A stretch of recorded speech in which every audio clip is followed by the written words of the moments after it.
నమస్కారం. నేను మీ జాహ్నవి. మనతో ఉన్నారు ప్రముఖ జ్యోతిష్య వాస్తు పండితులు, ప్రముఖ ఆధ్యాత్మికవేత్త, భారతీయ శంకరపీఠ వ్యవస్థాపకులు, వేద స్మార్త జ్యోతిష్య ఆగమ ధర్మశాస్త్ర ప్రతిష్టాంత పండిత వర్యులు బ్రహ్మశ్రీ అన్నవరపు తిరుపతి మూర్తి అవధాని గురువు గారు. మాట్లాడేద్దాం. నమస్తే గురుజీ. ఓం శ్రీ మహాగణాధిపతయే నమః.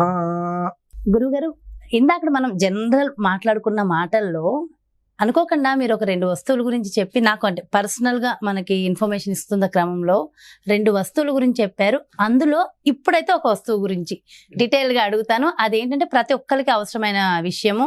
లక్ష్మీ కటాక్షం కోసం మీరు తామర గింజలు చాలా ఉపయోగం అమ్మా చెప్తున్నాను అన్నప్పుడు నేను అన్నాను కదా మీకు, గురువుగారు వీడియో తీసుకుంటాను, అందరికీ ఉపయోగపడుతుంది, మనకు ఒక్కరికే కాదు ప్రతి ఒక్కరికి ఉపయోగపడమే మనకి చాలా ఇంపార్టెంట్ కాబట్టి. సో మరి తామర గింజలుతో ఏదో డిఫరెంట్, అదే ఏదో విధి విధానాలు పూజ మనం చేయడం వల్ల చాలా బాగుంటుంది అన్నారు. ఒక్కసారి మన వ్యూస్ కోసం. పూజ అనేటువంటిది అవసరం లేదమ్మా. ప్రతి ఒక్క స్త్రీ లేదా ప్రతి ఒక్క పురుషులు తామర పూసలు మనకు దొరుకుతాయి బయట. అయితే అవి మొత్తం హోల్ పెట్టే స్టేషన్లు దొరుకుతాయి. అలా కాకుండా తామర గింజలు విడిగా కూడా దొరుకుతాయి. ఈ రెండిట్లో అంటే ప్రధానంగా ఏంటంటే ఇవి తామర గింజలు తెచ్చుకోవడం శ్రేయదాయకం. అవి కనుక దొరక్కపోతే మాల. అంటే రెండిట్లో పెద్ద తేడా ఏముండదమ్మా, ఒకే రకంగా వస్తుంది. దానికి హోల్స్ ఉంటాయి, దీనికైతే హోల్ ఉండదు, అంతే తేడా, అంతకుమించి ఏం లేదు. ఆ తామర గింజలు కనుక వచ్చినట్లయితే ప్రతి పురుషుడు లేదా స్త్రీ ఉదయం సూర్యోదయాత్ పూర్వం లేదా సాయంత్రం అస్తమాన సమయంలో ఒక 108 సార్లు లక్ష్మీ అమ్మవారి నామాన్ని శ్రీ సంపుటితో, అంటే దీనికి ఇన్ని మంత్రాలు అక్కర్లేదమ్మా. ఓం ఐం హ్రీం శ్రీం కమలే కమలాలయే ప్రసీద ప్రసీద శ్రీం హ్రీం ఐం మహాలక్ష్మియై నమః. చాలు. ఇవి అంటే ఈ ఐం హ్రీం శ్రీం అనేటువంటిది బీజాక్షరంలోనే చాలా విశేషమైనటువంటిది, అయితే దోషభూయిష్టమైనటువంటిది. అంటే మామూలుగా బీజాక్షరాలు చాలా ప్రాణాంతక సమస్య తీసుకొస్తాయి.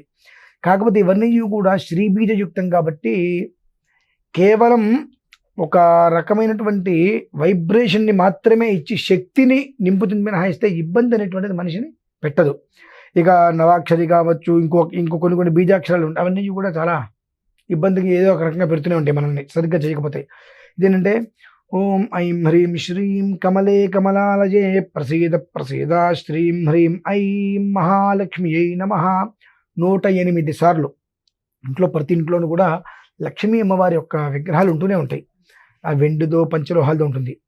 ఉదయము లేదా సాయంత్రం టైంలో అమ్మవారిని అలా పెట్టుకొని దీపారాధన చేసుకొని 108 సార్లు చక్కగా ఒక కప్పు పెట్టుకోవడం, మంత్రం ఇలా పట్టుకోవడం, ఆ మంత్రం చదవటం, కప్పులు వేసుకోవడం, ఇలా పట్టుకోవడం, ఇక్కడ హృదయానికి ఎదురుకుండా పట్టుకుని ఆ మంత్రాన్ని ఇలా చదవడం, వేసుకోవడం. అంటే ఇదేంటే త్రిభాగంగా వెళ్ళాలి. ఇలా ఇక్కడ పట్టుకునేటువంటిది హృదయానికి సమానంగా ఉండాలి, నోటికి ఉండాలి, అదే దృష్టి లలాటానికి ఉండాలి. ఆ 3 ఒకే రకంగా మధ్యలో పెట్టుకోవడం వల్ల ఏమవుతుందంటే అండి, మనకు తీక్షణ దృష్టి పెరుగుతుంది. ముందు మనం చేసేటువంటి దాని మీద శ్రద్ధ భక్తి అనేటువంటిది ఎక్కువగా కలుగుతుంది. శ్వాస అనేటువంటిది, ధ్యాస అనేటువంటిది, ఆ ధ్యాస శ్వాస మీద ఉంటుంది ఖచ్చితంగా. అటు వస్తున్నారంటే ఆలోచన ఇలా పట్టుకుంటే ఇది నొక్కకూడదు, మళ్ళీ గట్టిగా నొక్కితే పాడైపోతుంది. అలా పట్టుకొని అలా చూసుకుంటూ వెళ్తుంటే మనం కళ్ళతో చూస్తుంటాం. ఈ ఒక్క పూస అనేటువంటిది, దృష్టి అనేటువంటిది మన నుదుటి మీదకి వెళ్తుంది, లలాట స్థానానికి. అలానే దాని యొక్క ప్రభావం హృదయం. అంటే చేసేటువంటిది ఆమె ఇక్కడ పెట్టుకొని చేయడం వలన మనసా వాచ కర్మణ త్రికరణ శుద్ధిగా చేసినటువంటి ఫలితం తద్వారా వస్తుంది. కాబట్టి ఆ పూసని పట్టుకొని ఆ మంత్రం చెప్పుకోవడం, ఆ గిన్నెలో వేసుకోవడం, మంత్రం పెట్టుకోవడం. ఆ 108 సార్లు అయిపోయిన తర్వాత అమ్మవారికి నమస్కారం చేసుకొని అంత తేనె, విప్ప పువ్వు దొరికితే విప్ప పువ్వు నివేదన పెట్టి అమ్మవారికి అది ప్రసాదంగా తీసుకోండి. 1 రోజు చేయండి, 2 రోజులు చేయండి, 3 రోజులు చేయండి, అలా 21 రోజులు చేయండి. ఖచ్చితంగా మీకు 19-20 రోజులు వచ్చిన తర్వాత విఘ్నం వస్తుంది. విఘ్నం వస్తుందా? అదేంటి గురుగారు? 21 రోజులు పూర్తిగా చేసినట్లయితే దాని యొక్క ఫలితం చాలా తృప్తిగా తీసుకుంటారు మనిషి. కాబట్టి ఏంటంటే నీకు ఆ యోగ్యత ఉందా లేదా అనేటువంటి భగవంతుడు పరీక్షిస్తాడు. ఏది ఊరికి రాదు కదా, రాదు అనేమాట అబద్ధం అండి.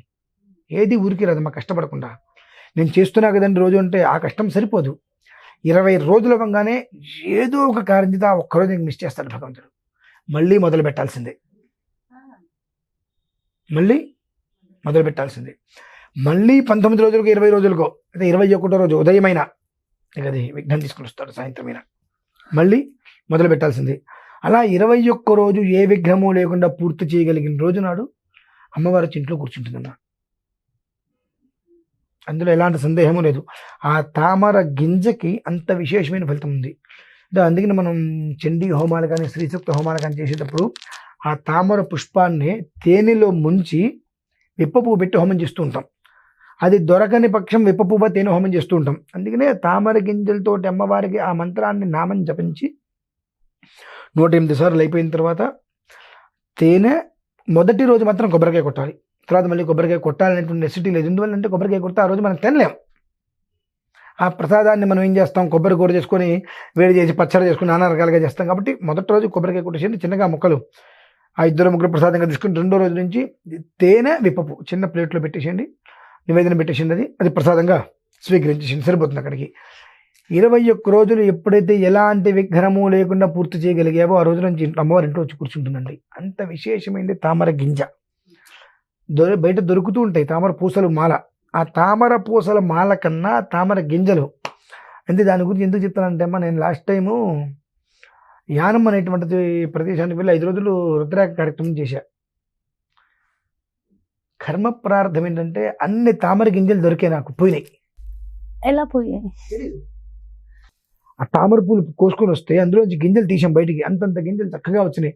మయ పూన్లే ఇన్ని రోజుల తర్వాత నాకు తామర గింజలు దొరికాయి అనుకున్నా. మొత్తం రెడీ చేసే కవర్లో పెట్టుకున్నా, మొత్తం ప్యాక్ చేసి పక్కన పెట్టా. ఆ పెట్టిన చోట మర్చిపోయి వచ్చేసా. అవి అక్కడి నుంచి సార్ ఆ తామర గింజలు విడిగా దొరికితే ఎవరు ఒప్పుకుంటారు, ఎవరు ఊరుకుంటారు? అవి దొరకడం కష్టం. అది ఒరిజినల్ అవునా కదా ఎలా తెలుసుకోవాలంటే?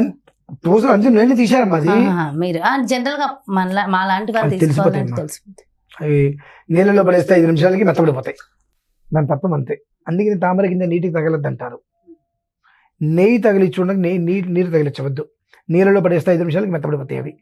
అందుకని అవి దొరికినాయి. ఆ పుష్పంలోంచి వచ్చినాయి, అంతంత మొగ్గల్లాగా వచ్చినాయి పుష్పం లోపలివి. విప్పదీసి చక్కగా అంతంత గింజలు వచ్చినాయి. అబ్బా ఏమి యోగమా అనుకున్నా. కానీ మనం అనుకున్నంత మాత్రం యోగం మన చేతికి రాదమ్మా. ఆ యోగం మన దగ్గరికి రావాలన్నా రాసి పెట్టి ఉండాలి. అన్నీ రెడీ చేసుకొని పైన పెట్టుకున్నాను, మనం వెళ్తూ తీసుకెళ్దామని చెప్పి అక్కడ మర్చిపోయి వచ్చేసా. ఆ గింజలు దొరికితే ఎవరు ఊరుకుంటారమ్మా? ఆ యోగంగా భావిస్తారు. ఎవరో తీసుకెళ్ళిపోయారు. ఇక అంటే చెప్తున్నా, దొరకడం కష్టం. అది ప్రయత్నం చేస్తే మాత్రం ఫలితం ఖచ్చితంగా లభ్యమవుతుందమ్మా, గ్యారంటీగా. అంటే నాకు ఆ మాత్రం నాకు లభ్యమైంది కనుక ఏప్రిల్లో ఆ మాత్రం లభ్యమైంది. వెంటనే అవి ఆ 10 నిమిషాలు 15 నిమిషాలు గట్టిగా నేను పట్టుకోగలిగాను. ఆ వైబ్రేషనే కావచ్చు. ఏప్రిల్ అవ్వగానే నేను ఇమీడియట్గా కంచి విధులకు వచ్చి కంచి మే పుష్కరాల సమయంలో 10 రోజులు కాశీలో గురుగారి దగ్గర ఉన్నాను. గంగా నదిలో అనుష్ఠానం చేసుకోగలిగాను. అక్కడి నుంచి రాగానే దేవాలయ ప్రారంభం చేసుకున్నాను. నడిపించుకుంటూ వెళ్తున్నానంటే కొన్ని మంత్రానుష్ఠానాలు చేసుకున్నాం. కానీ ఆ కాశీ పైన ఆ స్వచ్ఛతమైనటువంటి గింజలను ఎలా పట్టుకోవడం వలన, ఆ మంత్రానుష్ఠానం చేసుకోవడం వలన ఆ వైబ్రేషన్ శక్తి అనేటువంటిది అలా కాపాడింది. అది నేను ఖచ్చితంగా నమ్ముతా. ఆ తర్వాత దొరకట్లా అవి. అంతే. అవి దొరికితే మాత్రం ప్రతి ఇంట్లోనూ కూడా పెట్టుకోవచ్చు. మావి సందేహమే లేదు. చాలా మంచి విషయాన్ని తెలియజేశారు అండ్ చక్కటి రెమెడీ అందించారు గురుగారు. Thank you so much. నమస్కారం. తామర గింజలతో మనం చేయవలసిన విధి విధానాన్ని గురువుగారు ఎంతో చక్కగా వివరించారు కదా. మరి అదే విధంగా మీ యొక్క జాతకానికి సంబంధించి కానీ, లేదంటే మీ ఇంటి వ్యాపార వాస్తుకు సంబంధించి కానీ, లేదంటే గురువుగారు నిర్వహించేటటువంటి ప్రత్యేకమైన పూజలు హోమాల్లో మీరు కూడా పాల్గొనాలి, అపాయింట్మెంట్ కావాలి అనుకుంటే క్రింద డిస్ప్లే అవుతున్నటువంటి నెంబర్స్కి కాల్ చేయండి. నమస్తే.